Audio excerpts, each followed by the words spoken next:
ભાવનગરના નવાપરા વિસ્તારમાં તંત્રની ડિમોલિશનની કામગીરી અને કબ્રસ્તાનની 3500 ચોરસ મીટર જગ્યા ખુલ્લી કરવામાં આવી છે. પોલીસ બંદોબસ્ત સાથે તંત્રની કામગીરીથી કરોડોની જમીન ખુલ્લી કરાઈ. 25 થી 30 જેટલા દબાણો તેમજ 2 ધાર્મિક સ્થળ ત્યાંથી દૂર કરાયા.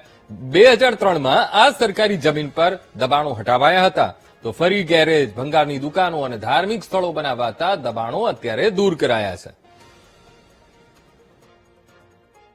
ભાવનગર સિટી સર્વે નંબર 7619 3000 ચોરસ મીટરનું અંદાજે દબાણ દૂર કર્યું છે, જેમાં 30 જેટલા દબાણકારો હતા, જે લોકો મોસ્ટલી ગેરેજીસ એવું ચલાવતા હતા, અને 1-2 પાકા બાંધકામ હતા, જેમાં રાજ્ય કમિટીની ઓફિસ અને એક દરગાહ હતી. આ દબાણ 2003માં છેલ્લે દૂર કરવામાં આવ્યું હતું, અને ત્યારબાદ ઉત્તરોત્તર અહીંયા એન્ક્રોચમેન્ટ થયું છે.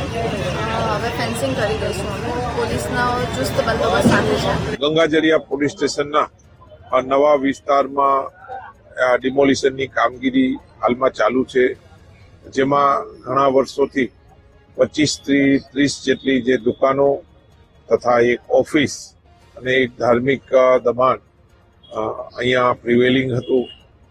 આજે મામલતદારશ્રી તથા સિટી સર્વેના અધિકારીશ્રીઓ સાથે રાખી અને જે પોલીસ જેટલો 100 જેટલો પોલીસનો બંદોબસ્ત, 15 જેટલા પોલીસના અધિકારીઓ તૈનાત રાખી અને મેગા ડિમોલિશનની કામગીરી હાલમાં ચાલુ છે.